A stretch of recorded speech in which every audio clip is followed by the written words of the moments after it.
Break के बाद programme में खैर मकदम अब जरा तस्करा कर लेते हैं 27वीं तरमीम का। इस पे जरा हम बात कर लेते हैं। सेनेटर डॉक्टर अफनान और इस वक्त हमारे साथ हुमायूं मोहम्मद साहब भी मौजूद हैं।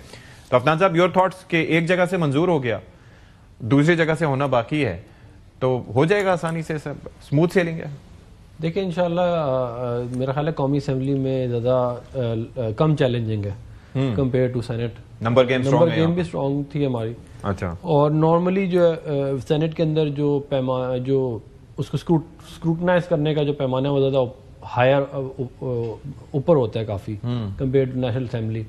हमारे पास काफ़ी सारे बड़े एक्सपर्ट्स हैं, लॉ के नाइक साहब हैं और बहुत सारे लोग हैं, तो उसके ऊपर काफ़ी डिटेल में बात हुई है। देखिए बात ये लेकिन ऑपोजिशन की पार्टिसिपेशन थी या नहीं? ऑपोजिशन की बदकिस्मती से नहीं थी, हालांकि हमारी बड़ी ख्वाहिश थी कि इनकी पार्टिसिपेशन हो। 26वीं तरमीम में तो इन्होंने पार्टिसिपेट किया था, लेकिन इस दफ़ा इन्होंने बिल्कुल ना कमेटी में आए ये लोग, ना इन्होंने मतलब इन्होंने तकरीरों में खड़े होकर अपने कुछ एक दो बातें की थी, लेकिन उनका कोई फायदा नहीं जब तक आप कमेटी में ना बैठे। बात यह है, देखें 27वीं आईनी तरमीम, और ये बात हमने इनसे बहुत दफ़ा पूछी भी है, उसकी कोई ऐसी शक बता दें जिसकी वजह से इस मुल्क की जमहूरियत मुतासर हुई हो, या इस मुल्क के अंदर जो सिविलियन बालादस्ती है वो खराब हो गई। जुडिशरी तो मुतासर हुई है। जुडिशरी तो मैं, आप देखें ना, मुझे आप एक बात बताएं।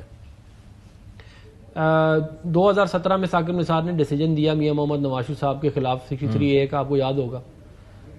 उससे पहले उनको वजारत उज़्मा से हटाया, फिर उसके बाद कोर्ट ने वही वाली बेंच बनाई, साकिब निसार बंदे आल, वो जो आपको पता है, एजाजुल एहसन और मुनीब साहब, वो बेंच बनी। उस बेंच ने कहा नहीं, अब नवाज शरीफ ताहयात नाअहल होगा।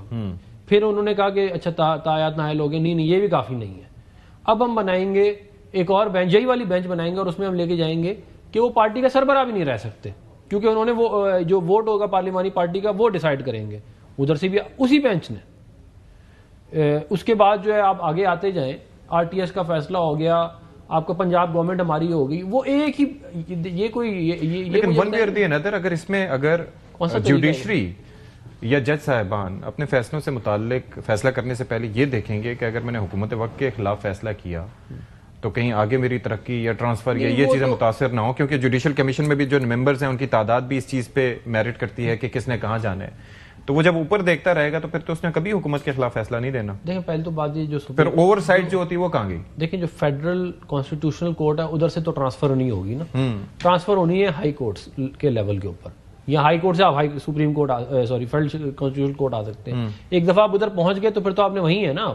आपने जो उसकी, और देखिए बात यह है कि जो एग्जिस्टिंग सिस्टम था उसका मैंने आपको फंडामेंटल फ्लॉ बता दिया कि वो साथ अपने दो दोस्त बैठा लेते थे जज, और सुबह से शाम तक अपने तो चले बेंच से किसी को निकालते हैं, उसके बाद भी ऑनवर्ड्स भी ये होता रहा, लेकिन बेंच फिक्सिंग की नहीं, लेकिन देखिए बात ये है कि जुडिशल कमीशन ऑफ पाकिस्तान में अपोजिशन की नुमाइंदगी भी है, हुकूमत की नुमाइंदगी भी है, पार्लियामान की नुमाइंदगी भी है, जजेस की नुमाइंदगी भी है। जुडिशरी के जो है वो सिग्निफिकेंट नंबर ऑफ जजेस वहां बैठे। सेनेटर साहब वो सवाल